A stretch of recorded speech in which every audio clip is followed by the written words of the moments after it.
حضور نے فرمایا چلو تبوک پہ میرے ساتھ، سارے چلو، سب تیار ہو گئے۔ حضرت کعب بن مالک فرماتے ہیں مجھے گھوڑا بڑا دوڑانا آتا تھا، نیزہ بڑا چلانا آتا تھا، تلوار کا میں بڑا دھنی تھا، میں مالدار بھی تھا، میرے پاس بڑی وسائل تھے۔ حضور چلے گئے تو میں نے، یہ بخاری ہے، فرماتے ہیں میں نے سوچا کہ میں چلا جاؤں گا، کل میں گھوڑا دوڑاؤں گا، میں نے پیچھے پہنچ جانا، پرسوں چلا جاؤں گا، ترسوں بس سستی ہو گئی، نہ جا سکا۔ فرماتے ہیں وقت بیت گیا، حضور چلے گئے، آج جاتا ہوں کل چاہتا ہوں،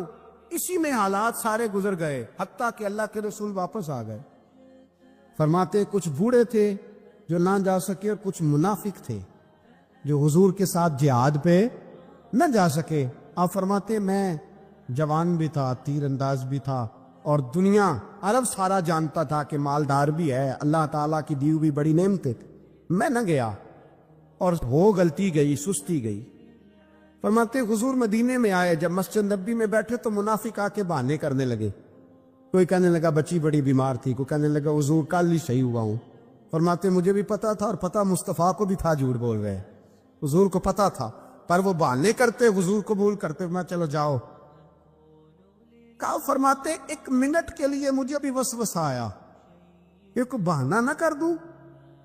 لیکن پھر میں نے سوچا بہانہ کس کے سامنے کروں جسے اللہ تبارک و تعالیٰ نے نبوت کی آنکھ عطا فرمائی ہوئی ہے، اس محبوب کے سامنے بہانہ۔ اس خیال آیا مسلمان نیک و بد پہچان جاتے ہیں، محمد آدمی کے دل کی باتیں جان جاتے، کدھر بہانہ کروں، حضور کو تو سارا پتا ہے۔ فرماتے میں گیا، حضور نے پوچھا کیوں نہیں آئے،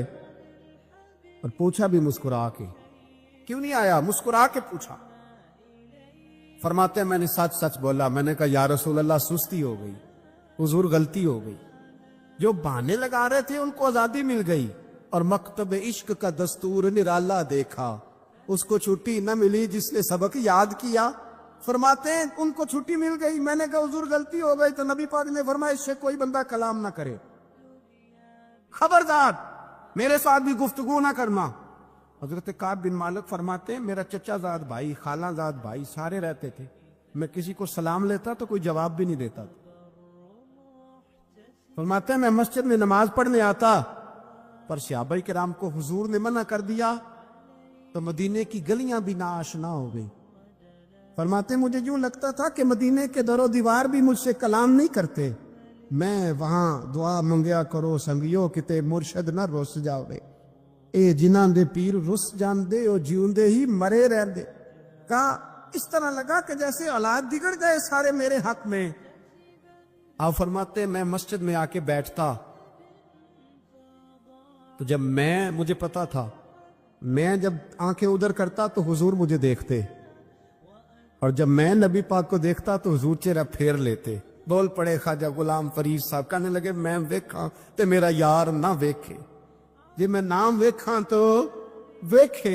ایڈے نصیب کتھوں تتڑی دے، او میرے وچ ویکھن دے ویکھے، غلام فریدا او بوے یار دے مریے، پاویں ویکھے یا نہ ویکھے۔ اور فرماتے میں سید عالم صلی اللہ علیہ وسلم کو دیکھتا تو حضور رخ انور پھیر لیتے۔ حضرت کعب بن مالک رضی اللہ تعالیٰ عنہ فرماتے کہ حضور کا حکم آیا کہ بیوی کو علیحدہ کر دو،